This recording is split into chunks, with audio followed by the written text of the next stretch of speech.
পরীক্ষা কয় নম্বর রুমে? 405। পায়ে প্রচন্ড ব্যথা, এই সিঁড়ি দিয়ে আর হেঁটে উঠতে পারছি না। আমি আছি না? মানে সারা দেখলে কি বলবে? আমি বললাম তো আমি আছি।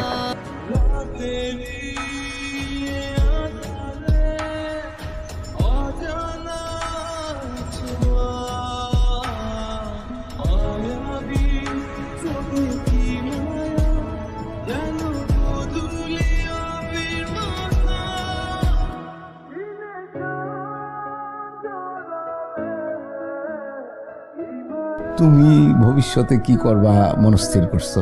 আপনি যদি চান যে আপনার মেয়ের জন্য একজন বিসিএস ক্যাডার, তাহলে আমি সেটার জন্য প্রিপারেশন নিব, পড়াশোনা করব। তাহলে তুমি এক কাজ করো, তুমি ঢাকায় চলে যাও, ইয়া বিসিএস এর কোচিং এ ভর্তি হয়ে যাও। আমার মেয়ে তো পড়াশোনা শেষ করতে আরো দেরি হবে, এর মধ্যে তুমি নিশ্চয়ই খুব ভালো একটা প্রফেশনে ঢুকে যাবে। এবং আমি কথা দিতেছি, আমি নিজের হাতে নিজের দাঁড়ায়া তোমাদের বিয়ের ব্যবস্থা করবো।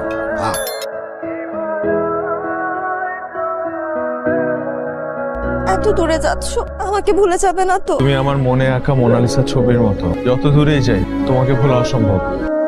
সাবধানে যেও।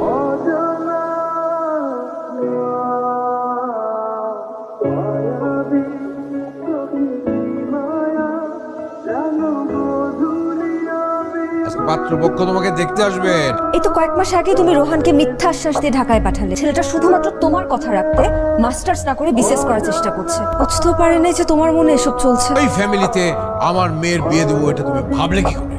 আমি এক্ষুনি রোহানকে ফোন দিয়ে সব কথা খুলে বলছি।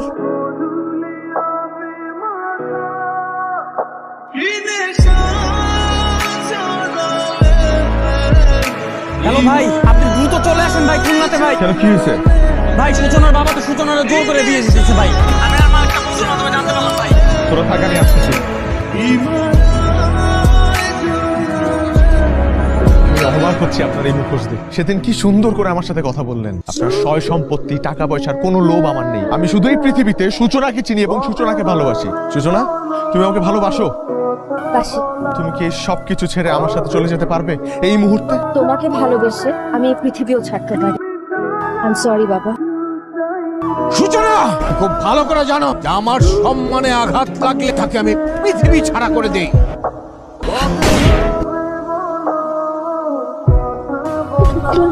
তোমার জন্য পুরো পৃথিবী ছাড়তে পারবো, আমাকে ক্ষমা করে দিও। অ্যাম্বুলেন্স ডাক।